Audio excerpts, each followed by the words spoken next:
আজকে আমরা দেখাবো যে কিভাবে সহজে টাকা জমা দেওয়া যায়।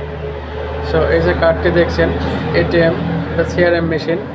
এটিএম কার্ডটা এখানে দিয়ে দেব, প্রবেশ করাবো।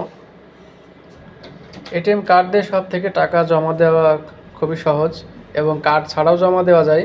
কিন্তু কার্ড ছাড়া জমা দিলে এনআইডি কার্ড, এনআইডি নাম্বার, তারপর account number, mobile number, OTP চাই, সব কিছু অনেক কঠিন। আর এই যে দেখেন, আমরা পিনকোড দেব, পিনকোড এখানে দেব, ঠিক আছে? সো পিনকোডটা দেখাচ্ছি না। সো পিনকোডটি আমরা দিয়ে দিলাম। এবার বলছে টাকা উত্তোলন, ব্যালেন্স স্টেটমেন্ট, ফান্ড ট্রান্সফার, টাকা জমা। সো আমি যেহেতু টাকা জমা দেব, সেহেতু বাটনে মারলে হবে, টাচ করলে হবে। টাচ করলাম এবং খুব সহজে বাক্সটি খুলে গেল।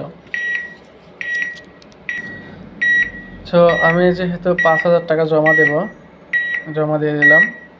এবার চলে আসবো এই যে নিশ্চিত, কনফার্ম, এটা দিয়ে দেব এবং বাক্সটি ঘুরে যাবে।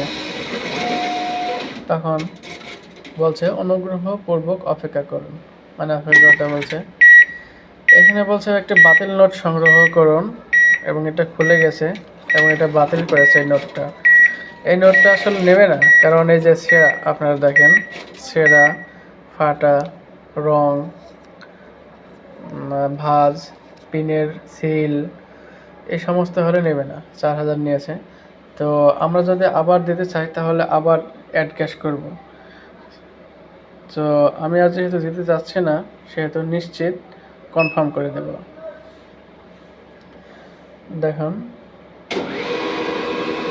আপনার লেনদেনটি সম্পন্ন হয়েছে, এবং সম্পন্ন হয়েছে।